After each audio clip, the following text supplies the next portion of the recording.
मर्जी भगवान की। आइए सुनते हैं कहानी भगवान की मर्जी क्या है।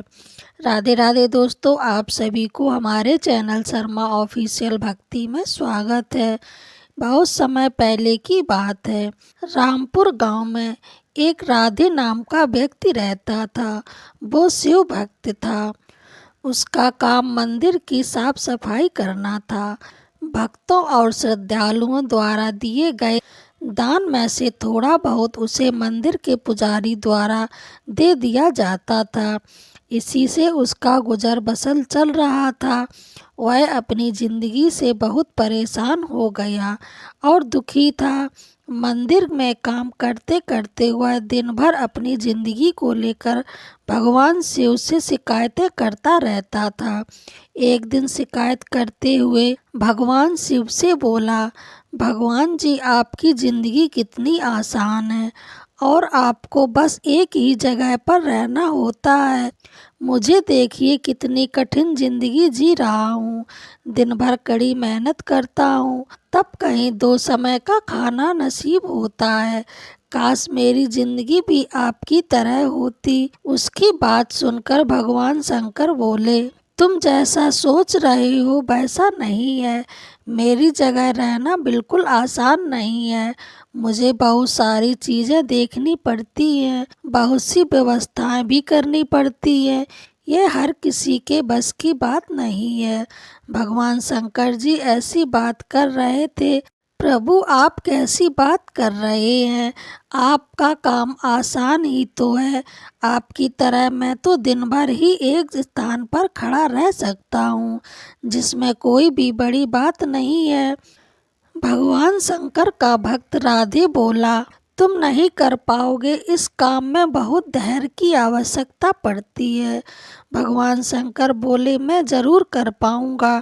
आप मुझे एक दिन अपनी ज़िंदगी जीने दीजिए। आप जैसा बताएंगे वैसा ही करूंगा। मंदिर का सेवक राधे जिद करने लगा। उसकी जिद के आगे भगवान शंकर मान गए और बोले, ठीक है, आज पूरा दिन तुम मेरी ज़िंदगी जियो और मैं तुम्हारी ज़िंदगी जीता हूँ। लेकिन मेरी ज़िंदगी जीने के लिए तुम्हें कुछ शर्तें माननी होगी।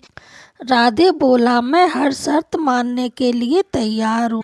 राधे से भगवान शंकर बोले, ठीक है, तो ध्यान से सुनो। मंदिर में दिन भर बहुत से भोग आएंगे और तुम्हें बहुत कुछ कहेंगे। कुछ तुम्हें अच्छा बोलेंगे तो कुछ बुरा। तुम्हें हर किसी की बात चुपचाप एक जगह मूर्ति की तरह खड़े रह धैर्य के साथ सुननी है और उस पर कोई प्रतिक्रिया भी नहीं देनी है। राधे भगवान का सेवक राधे बोला, भगवान और उस आदमी ने अपनी जिंदगी एक दिन के लिए आपस में बदल ली। राधे भगवान की जगह मूर्ति बनकर खड़ा हो गया। भगवान मंदिर की साफ सफाई का काम कर कर निपटाकर वहां से चले गए। कुछ समय बीतने के बाद मंदिर में एक धनी व्यापारी आया। भगवान से प्रार्थना करते हुए वह बोला, भगवान जी, मैं एक नई फैक्ट्री डाल रहा हूँ। मुझे आशीर्वाद दीजिए कि यह फैक्ट्री अच्छी तरह से चले और मैं इससे अच्छा मुनाफा कमा पाऊँ। प्रार्थना करने के बाद वह प्रणाम करने के लिए नीचे झुका तो उसका बटुआ नीचे गिर गया। जब वह वहां से जाने लगा तो भगवान की जगह भगवान के सेवक राधे का मन हुआ कि उसे बता दें कि उसका बटुआ गिर गया है, लेकिन शर्त के अनुसार उसको चुपचाप खड़े रहना था। इसलिए वह कुछ नहीं बोल पाया और खामोश खड़ा रहा। इसके तुरंत बाद एक गरीब आदमी वहां पर आया और वो भगवान से बोला, भगवान जी, बहुत गरीब में जीवन कट रहा है। परिवार का पेट पालना है, माँ की दवाई की व्यवस्था भी करनी है। समझ में नहीं आ पा रहा है कि इतना सब कैसे करूं। आज देखो, मेरे पास 1 रुपया है, इससे मैं क्या कर पाऊंगा। आप ही कुछ चमत्कार कर दो और मेरे लिए धन की व्यवस्था कर दो। भगवान शंकर से प्रार्थना करने के बाद जैसे ही वह जाने को हुआ, उसे नीचे गिरा हुआ व्यापारी का बटुआ मिल गया। उसने बटुआ उठा लिया और भगवान को धन्यवाद देते हुए बोला, भगवान जी आप धन्य हैं, आपने मेरी प्रार्थना इतनी जल्दी सुन ली। इन पैसों से मेरा परिवार कुछ दिन भोजन कर सकता है, माँ की दवाई की व्यवस्था भी हो जाएगी।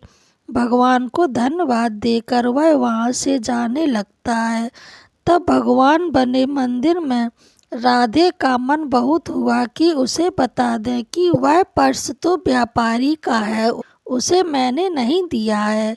वह जो कर रहा है वह चोरी है, लेकिन वह चुप रहने के लिए विवश था, इसलिए मन मारकर चुपचाप खड़ा रहा। मंदिर में आने वाला तीसरा व्यक्ति, वह 15 दिन के लिए समुद्री यात्रा के लिए जा रहा था।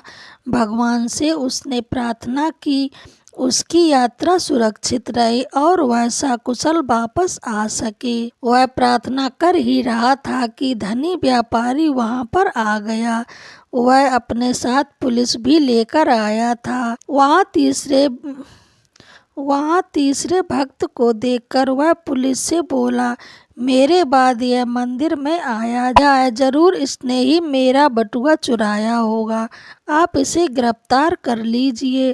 पुलिस व्यक्ति को पकड़कर ले जाने लगता है। भगवान बने आदमी को अपने सामने होता हुआ अन्याय सहन नहीं हो रहा था। शर्त अनुसार उसे चुप रहना था, लेकिन उसे लगा कि वह बहुत गलत हो रहा है। यदि अब मैं चुप रहा तो एक निर्दोष आदमी को व्यर्थ में ही सजा भुगतनी पड़ेगी। उसने अपनी चुप्पी तोड़ते हुए कहा, आप गलत व्यक्ति को पकड़ कर ले जा रहे हैं। ये बटुआ